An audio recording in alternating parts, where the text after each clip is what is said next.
What's up, all my horror fanatics out there? Welcome back to Late Night Frights. I'm your horror host for this evening, the Jay Sloan or Jordan, back here to do another video for you. And first off, I just want to thank everyone for tuning in this evening. As you guys know, this week is our theme week, and the theme we chose to do for you is a vampire theme.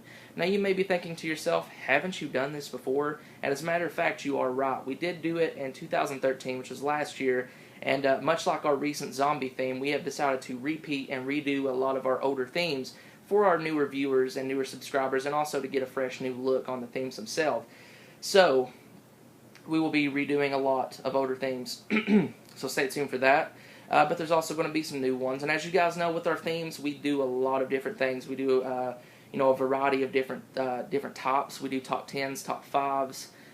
We did so many, but also we do standard reviews, and that's simply what this theme is, much like the zombie theme. It's a standard review. Everyone picked a vampire film this week to review for you guys, and yeah, we're not going to give a big spoiler review. We're not going to go too in-depth, just a basic review and tell you what we think of the film. Last year I reviewed John Carpenter's Vampires, and if you can go check that out if you'd like. John Carpenter's Vampires is my favorite vampire film of all time, but I wanted to talk about something different. I wanted to mix it up a little bit. This film I've talked about a little bit on my personal channel, The Jay Sloan, and also on Late Night Frights, and is in my top 5 favorite vampire films of all time. It's an absolute classic, and it is a 1985 film, Fright. Now, this film is directed by Tom Holland, who also did Child's Play, which is another classic. This film stars Chris Sarandon, William Ragsdale, Amanda Beer, Stephen Jeffries, and Roddy McDowall. This is one I saw at a very young age, and it kind of followed me up through my years. I'm going on 17 now, and it's one I've seen since I was a kid, and I absolutely love it. I feel like this is just an amazing vampire film, but not only an amazing vampire film, but a great 80s film. Take the horror aspect out of it, it's still a great 80s film. It's got a great vibe to it. The acting is good, the direction's really good. So now I'm going to dive into the plot itself. So William Ragsdale plays Charlie Brewster, who is a normal 17-year-old kid with your average problems. He's got a girlfriend who he's been with for a while. He wants to have sex with her. She doesn't feel that she's quite ready yet. He has that douchey friend that you kind of disown as a friend, but you still kind of talk to him because you've known him for so long. He's got, his mother's a little bit out there, but he's got all these problems, as any teenager does, but he's about to have a new problem as his new neighbor, Jerry Dandridge, moves in next door, who is played by Chris Sarandon, who was also in Child's Play. Just does an amazing job as Jerry Dandridge. And Charlie sees some weird things that Jerry does, and it really drives him to kind of snoop around and put his nose where it doesn't belong. He goes as far as to call the cops on Jerry, and when he finally finds out what Jerry is, he wishes he wouldn't have done any of that. Jerry Dandridge is a vampire. And the film kind of spirals from there, Charlie trying to tell people, there's a vampire living next door. He tells his girlfriend. Everyone thinks he's a nut. His girlfriend, his friend. He tries to talk to Peter Vincent, which is played by Roddy McDowall, who plays, like I said, Peter Vincent. He plays in a TV show in the movie called Fright Night.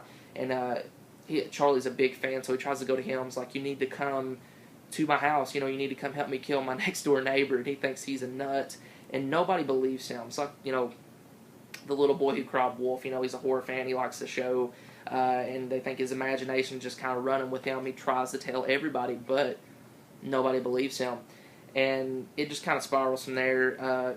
Issues occur, and I won't say anything else about the film. It's just such a classic movie. If you haven't seen this, guys, definitely check it out. I know almost every horror fan has seen it.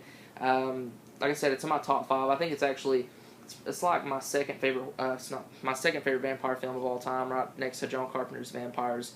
The acting is done very well. Tom Holland is a great director. In doing Child's Play and doing Fright Night, 2 great horror classics that he did.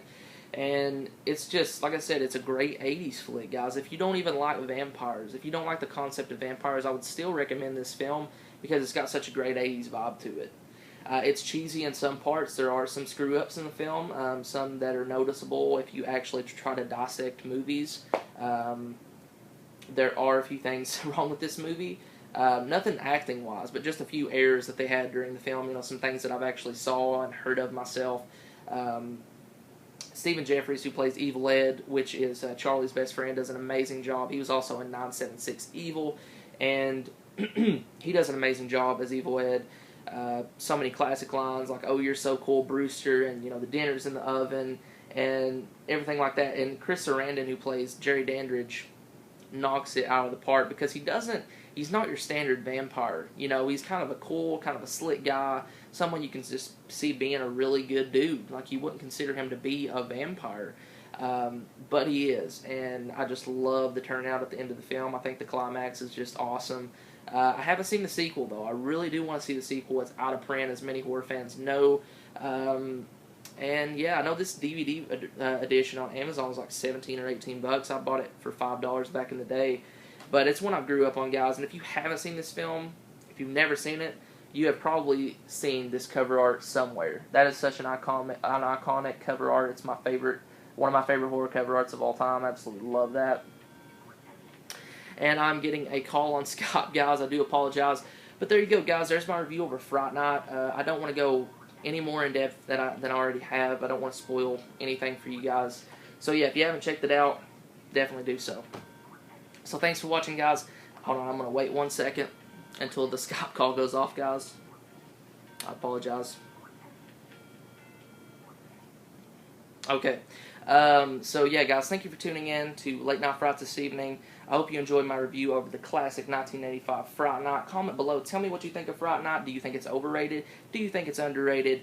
Do you like... One thing I do want to ask people out there, do you like the remake better than the original? Now, I have talked to people who do prefer the remake better over the original. That's completely fine. I'm cool with that. But I just want to know how many people actually prefer the remake over the original. Me and myself, personally, I did not like the remake at all. But this is a classic. Definitely check it out.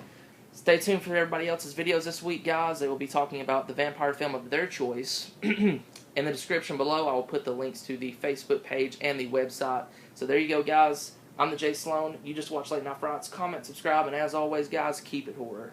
Peace.